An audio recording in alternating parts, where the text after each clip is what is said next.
Hola a todos, ¿cómo están? Bueno, espero que estén bien. Vamos a continuar hoy con nuestras clases de antropología filosófica y cultural, para ponernos un poco en sintonía con lo que veníamos charlando, con lo que veníamos viendo. Estamos ahí recorriendo y ya casi finalizando la unidad 2, que es la unidad como más propiamente filosófica. Y veníamos hablando de los distintos dinamismos, que componen, digamos, nuestra forma de ser y que son el dinamismo, bueno, no son los únicos, pero son muy característicos del el dinamismo cognoscitivo, toda la parte del conocimiento, y el dinamismo afectivo o apetitivo, ¿no? Todo lo que tiene que ver con los deseos, la tendencia al bien en general, ¿no? Todo lo que eso desencadena. Eh, con esos dos dinamismos recorrimos, de alguna manera, aquel cuadro que vimos también en un principio, que nos mostraba los niveles anímicos, las distintas potencias, los distintos actos, los distintos objetos, etcétera, ¿no? Como que lo fuimos desmenuzando, desgranando y comprendiendo mejor. Hoy vamos a avanzar un poquito y vamos a trabajar con otro apunte que tenemos de la materia, que también está dentro de la unidad 2 y es el punto D, el sujeto humano como compuesto, el alma humana, las propiedades, el compuesto sustancial como persona, la naturaleza humana y los reduccionismos antropológicos. Esto es algo de lo que vamos a hablar hoy.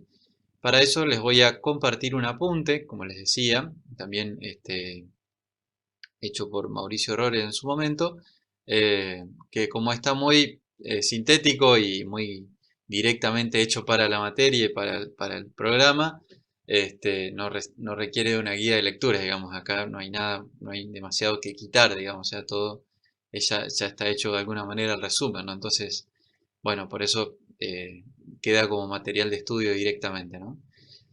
Así que bueno, empezamos hablando entonces del sujeto humano, como decíamos, como compuesto, ¿no? La idea acá es, bueno, ver algunas cuestiones relacionadas al alma humana, a su relación con el cuerpo, cuerpo y alma, la relación como compuesto, la persona humana, ¿no? La cuestión de los reduccionismos, de ver que no siempre se ha entendido y no siempre se entiende la realidad humana justamente como un compuesto, sino que se lo reduce, ¿no?, a solo uno de sus principios, etcétera. Empecemos hablando entonces de la cuestión del alma humana, ¿no? Y lo hacemos nombrando algunas de sus características o algunas propiedades de la naturaleza del alma humana y lo hacemos nombrando cuatro grandes tesis o proposiciones. La primera es que el alma humana es subsistente, ¿no? No es solamente, como dice el texto, no es solamente inmaterial, como puede ser el alma también de los animales irracionales o de las plantas, sino que además es espiritual, ¿no?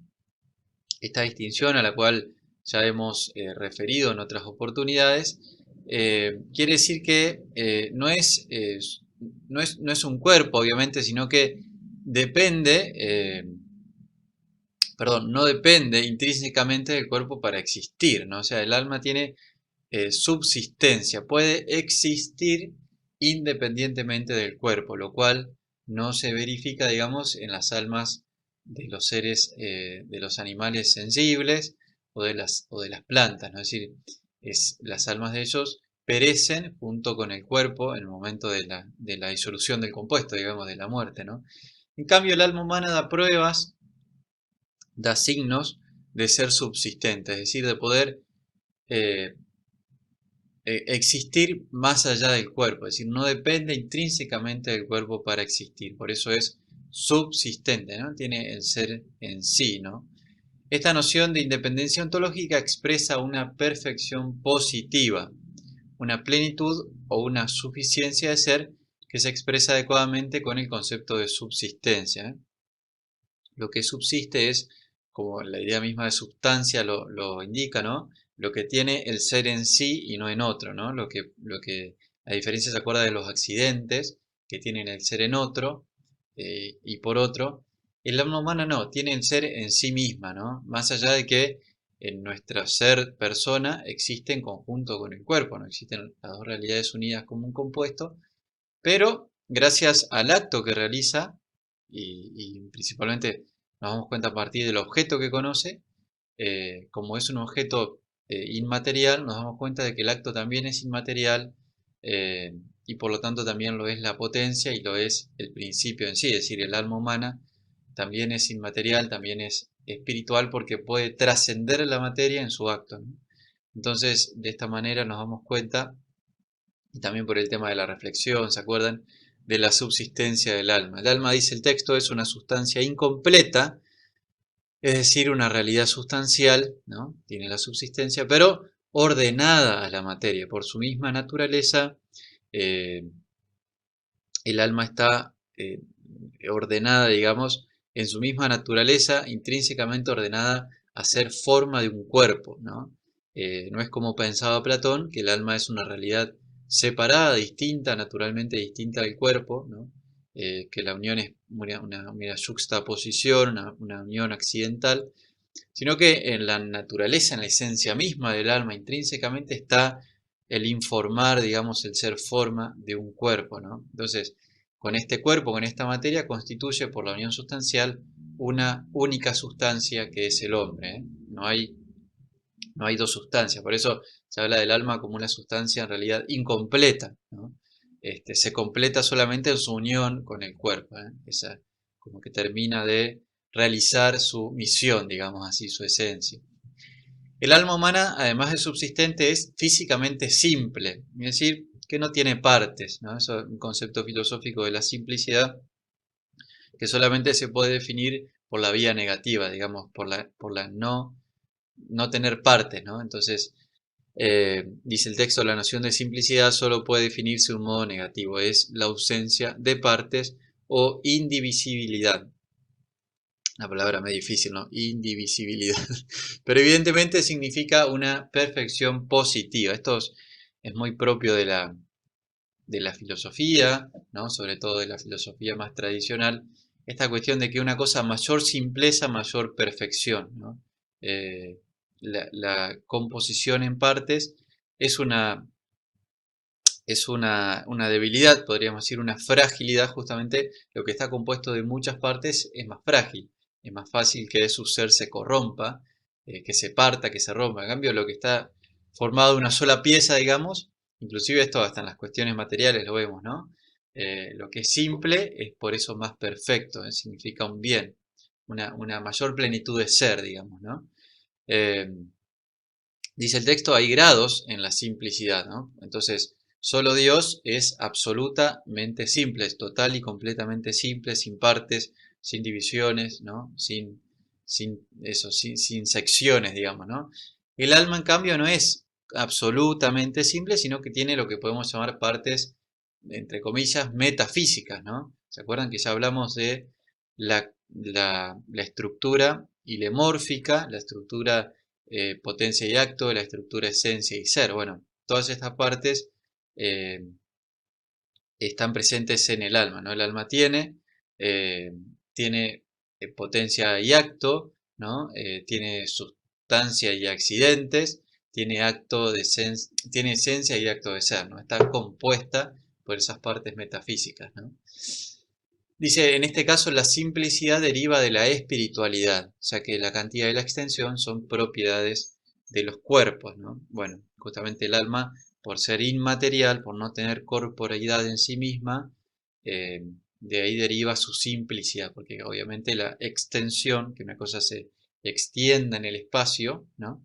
Y que tenga cierta cantidad de materia que se pueda pesar, medir y demás, es una consecuencia o una propiedad de lo corpóreo, propiamente hablando. El alma humana en tercera instancia es inmortal, ¿no?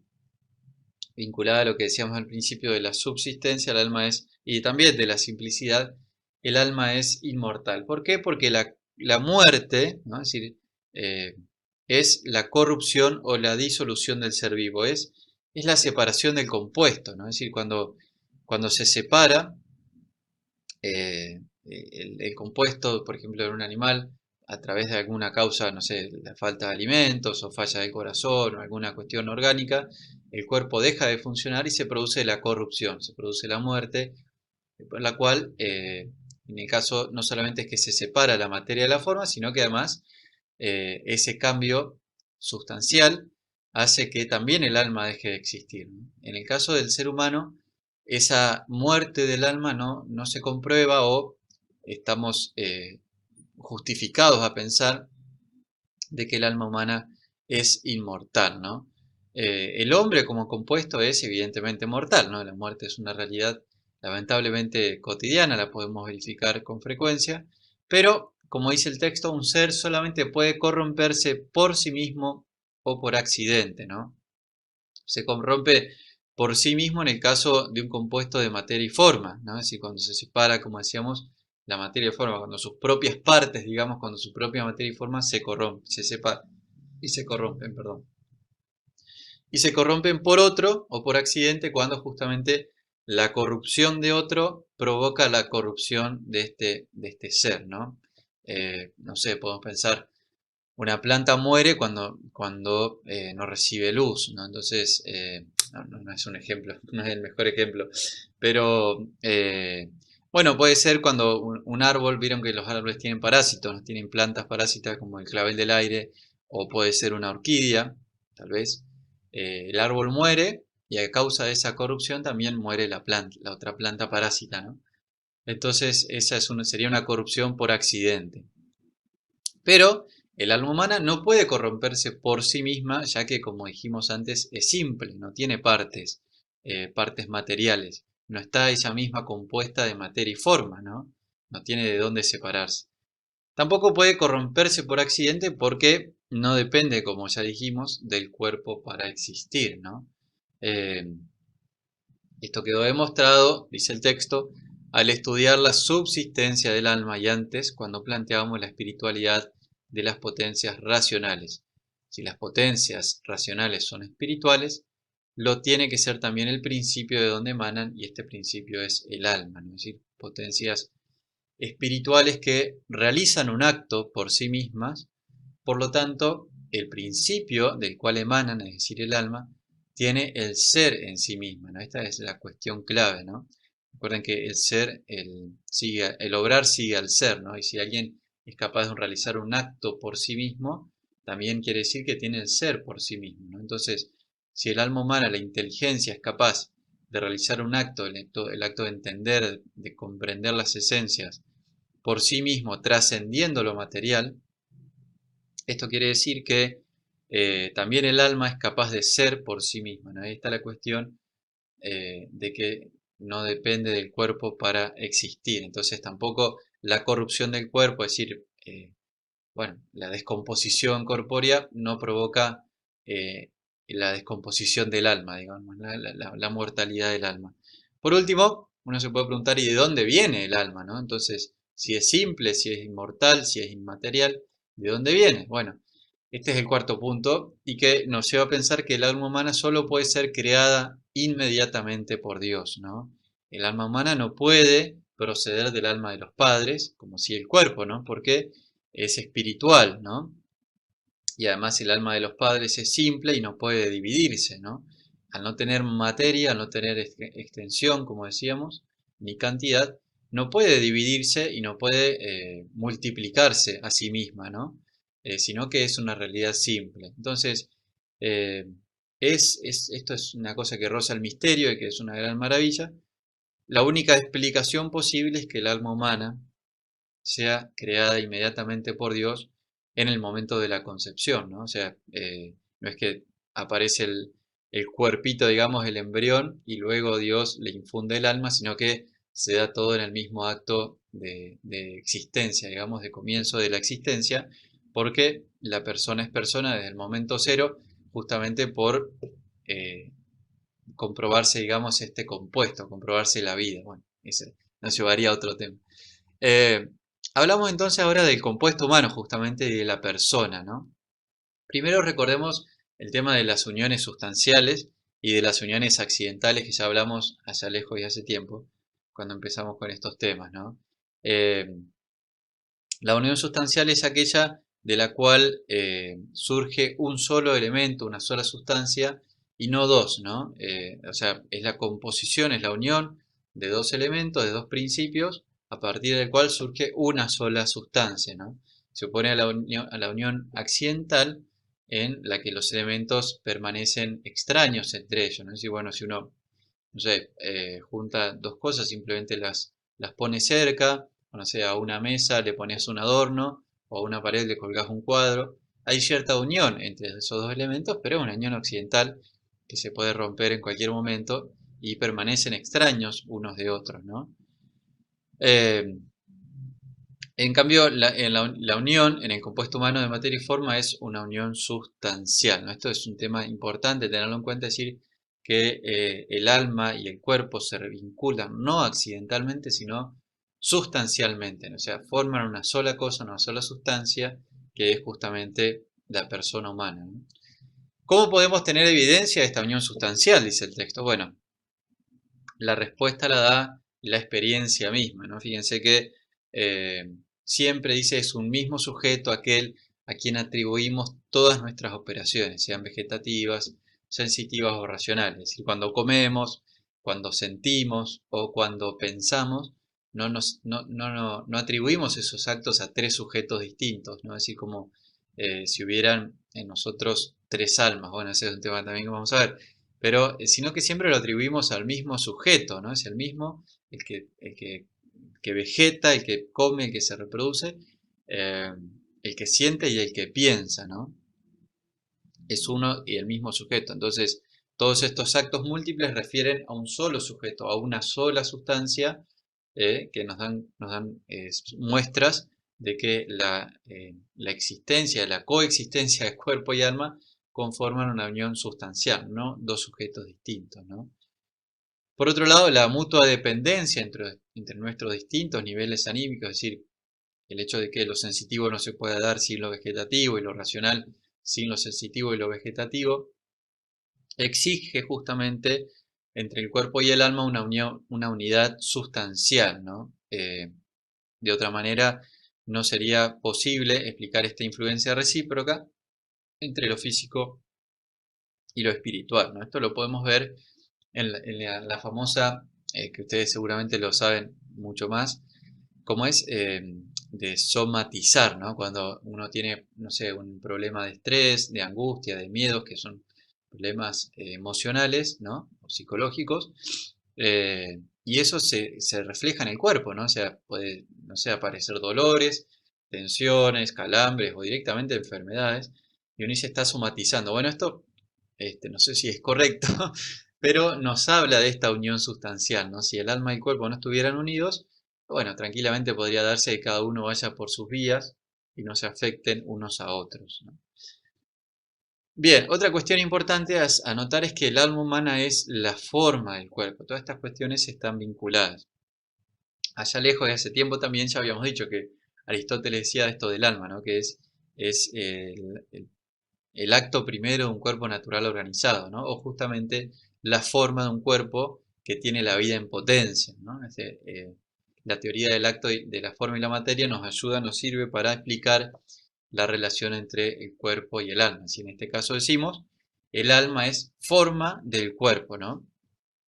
Bueno, dice el texto, para que dos elementos estén entre sí en relación de materia a forma, se necesitan dos condiciones. Primero, que uno de los dos elementos, es decir, la forma, sea principio de la existencia sustancial del otro, que es la materia, ¿no? Es decir, la forma que aporta, digamos, al compuesto, ¿no? ¿Qué aporta a este matrimonio, a esta pareja? Bueno, la forma aporta justamente el ser y la esencia, ¿no? Es decir, el ser y el ser de alguna manera determinada. Eh, y bueno, y sin la forma, la materia no podría existir. Segundo, que los dos elementos no tengan más que un solo acto de existencia, es decir, que no constituyan dos seres sino uno solo, ¿no? Como venimos diciendo, alma y cuerpo constituyen una sola cosa, digamos, una sola sustancia, un solo ser, una sola existencia, ¿no?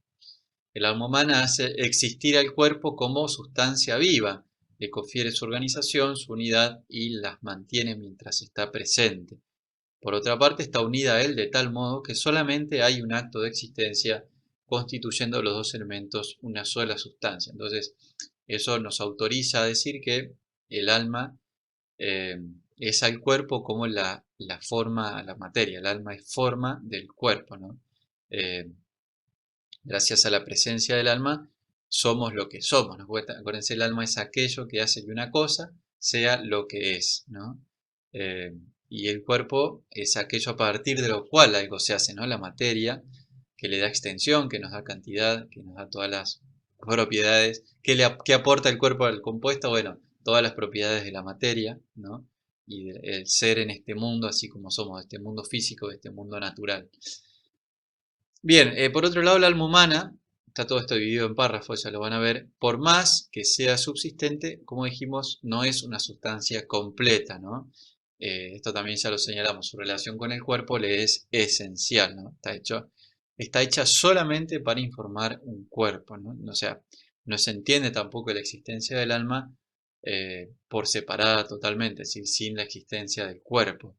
Son totalmente complementarios uno con otro, ¿no?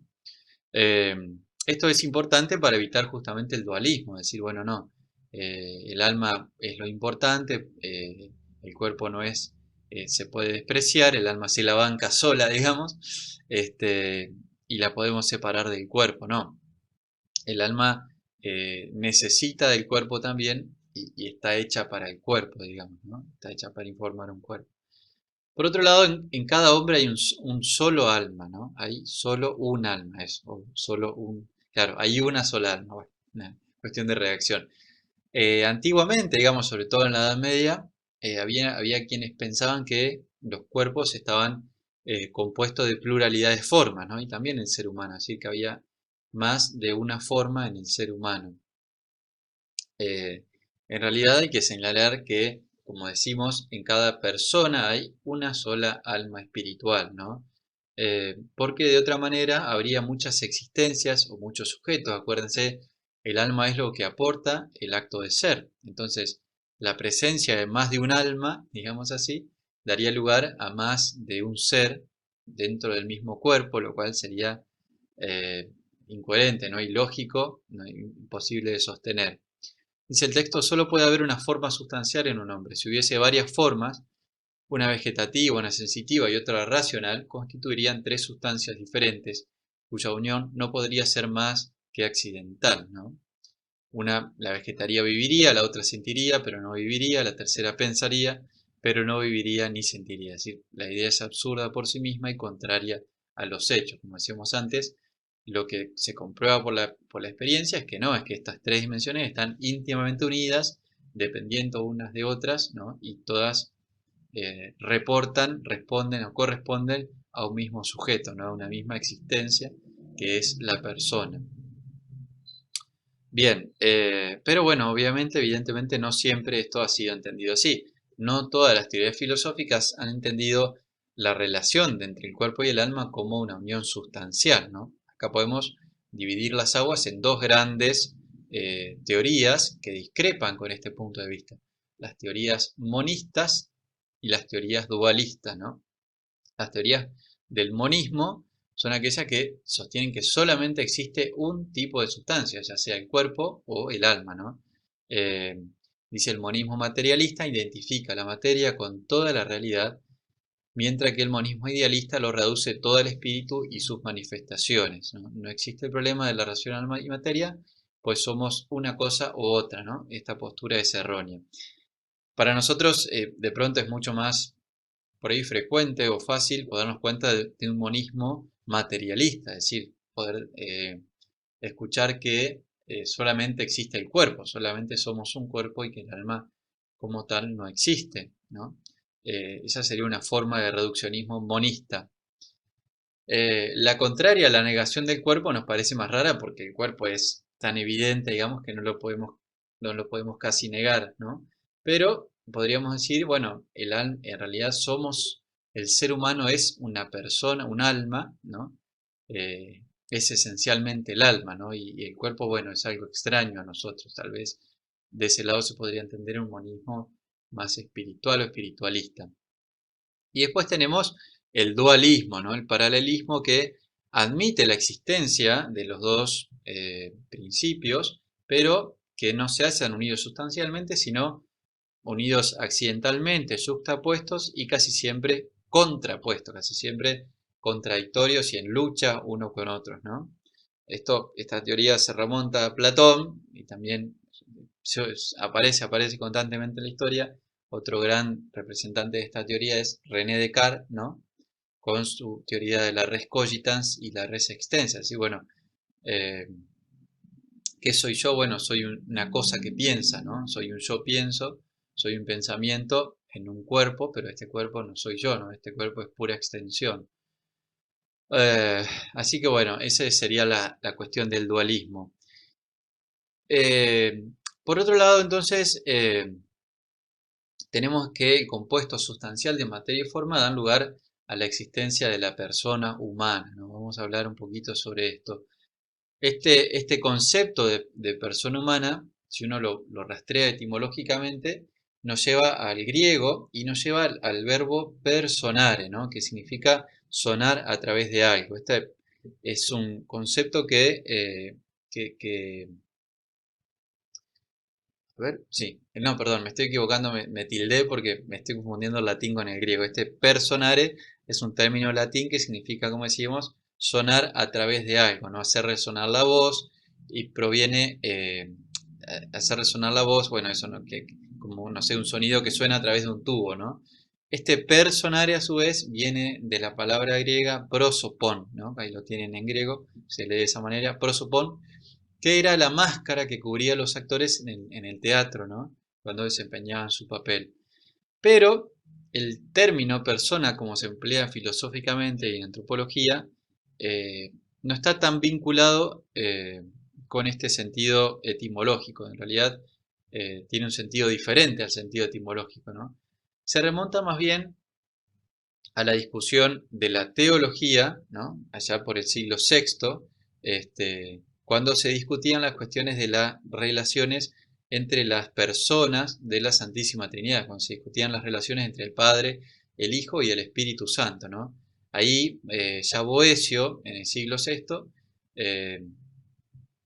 decía que bueno, este significado de máscara era solo un punto de partida para entender el significado último de persona en lenguaje filosófico y teológico. Ahora lo vamos a ver.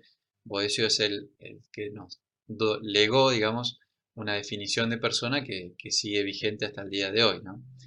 Como decíamos entonces, el concepto de persona, tal y como lo entendemos en filosofía, es una herencia del cristianismo frente a la necesidad de dar razones a los dogmas vinculados a la Santísima Trinidad, ¿no? O sea, básicamente el dogma dice que Dios en Dios hay tres personas y un solo Dios verdadero, y no tres dioses ni una sola persona, tres personas y un solo Dios. Entonces, ahí el concepto de persona fue fundamental para tratar de explicar, digamos, dentro del misterio este dogma de la fe.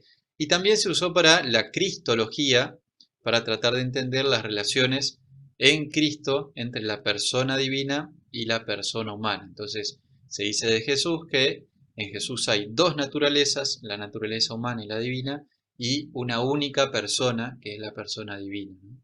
Entonces, de vuelta, este concepto de persona se fue trabajando, acuñando, puliendo en estas discusiones, en estos debates teológicos sobre estas cuestiones tan importantes, y de ahí se hereda a la filosofía y pasa al acervo filosófico tal como lo utilizamos hoy. Fíjense que es una herencia importante del cristianismo para el pensamiento universal, ¿no? Dice Boecio, adopta la definición de persona humana como sustancia individual de naturaleza racional. Ahí está en latín, no hace falta que se sepan la definición en latín. Vamos a repetir algunos conceptos. Sustancia, como venimos diciendo, hace referencia a lo que tiene el ser en sí en oposición al accidente que tiene el ser en otro, ¿no? Fíjense que todo lo que emana de una persona es personal, pero no es su persona, ¿no? La inteligencia, la voluntad, el aspecto físico son accidentes de la persona, pero no la persona en sí misma, ¿no? Esta noción de la sustantividad tiene gran importancia para desde ella oponerse a las consideraciones contemporáneas que reducen a la persona a sus actos, actividades o instintos.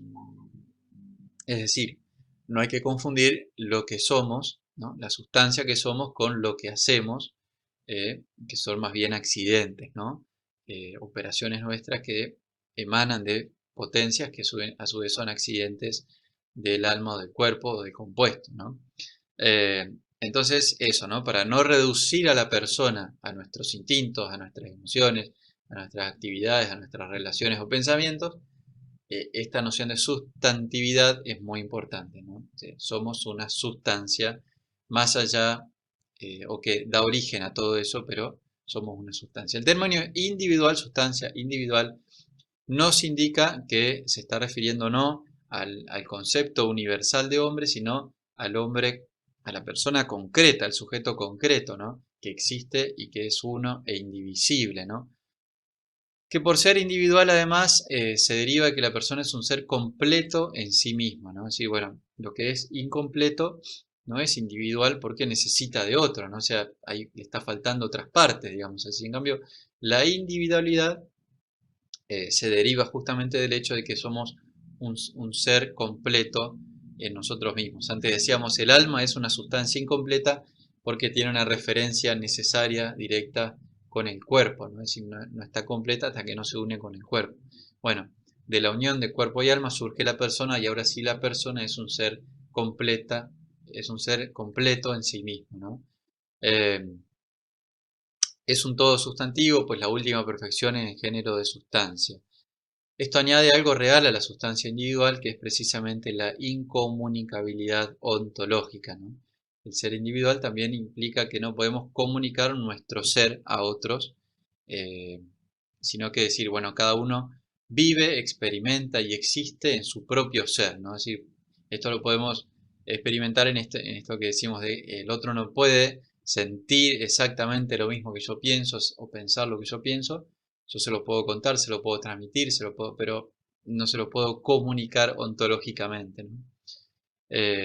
Dice la persona que psicológicamente supone plena comunicabilidad, ontológica o metafísicamente es incomunicable. Esto significa que el todo sustantivo es plenamente uno e indiviso respecto de sí y absolutamente distinto respecto de todo lo que no es él, ¿no? O sea, yo me distingo completamente de otras personas y de todo lo que me rodea, ¿no? Perfectamente tengo individualidad, tengo identidad, ¿no? Y fíjese que a veces también se dice tengo personalidad, ¿sí? No me mezclo, no me confundo con otras cosas, ¿no? No soy como un color en una paleta que se confunden los márgenes y uno no sabe dónde empieza uno y termina el otro, ¿no? Sino que somos perfectamente distinguibles, digamos, unos de otros, ¿no? Y por último, la idea de la cuestión de la racionalidad, que tiene que ver con la trascendencia, ¿no? Que tiene que ver con la espiritualidad. Dice, en íntima relación con las notas de clausura e incomunicabilidad de la persona, surge la trascendencia, es decir, la capacidad de salir de sí mismo a través de las potencias espirituales para conocer y tender hacia la verdad y el bien. Entonces, la racionalidad no tiene que ver acá con una cuestión calculadora, así, matemática, ¿no? De lo medible, a veces se entiende, vieron lo racional como lo frío, lo calculador. No, no, acá tiene que ver lo racional con lo espiritual, ¿no? Con la capacidad de trascender la materia gracias a nuestras potencias, gracias a nuestra alma, digamos, compuesto con el cuerpo, pero a nuestras potencias espirituales, la inteligencia y la voluntad, ¿no? Entonces, por eso somos sustancias individuales, como lo son muchas otras cosas, eh, de naturaleza racional, que esa es como la forma específica, ¿vieron? Está el género y la diferencia específica. Bueno, lo específico nuestro es ser de naturaleza racional. Eh, Esto después abre todo un debate de la cuestión de la ración, más que la racionalidad, la relacionalidad, es decir, la importancia que tiene para la persona el tema de la relación, eh, y que también pasa a ser prácticamente una cuestión esencial, ¿no? Para la persona el relacionarse con los demás. Vieron que recién decíamos, la racionalidad tiene que ver con la trascendencia, es decir, con la apertura, ¿no? Hacia la afuera, digamos, poder relacionarnos, abrirnos, y trascendernos a nosotros mismos, incluso a lo material, para poder vincularnos con el mundo y también con lo que está más allá del mundo. Entonces, la racionalidad va muy de la mano con la relacionalidad. Eso es un tema importante y lindo para conversar. Bueno, Son 3 páginas. Fui tratando de leer para que en la exposición ustedes puedan ir siguiendo el texto también y no nos perdamos. Simplemente la idea era tratar de aclarar, de conversar estas ideas, por ahí como está en un lenguaje bastante filosófico, poder charlarlo un poco y poder tratar de aclararlo, ¿no? Esa fue mi intención. Así que bueno, espero haber contribuido a eso. Cualquier duda saben que estamos en contacto y lo vamos charlando, lo pueden ir consultando. Gracias a todos, fuerza, ánimo, a seguir para adelante, que todavía nos falta un poco más. Gracias, un abrazo.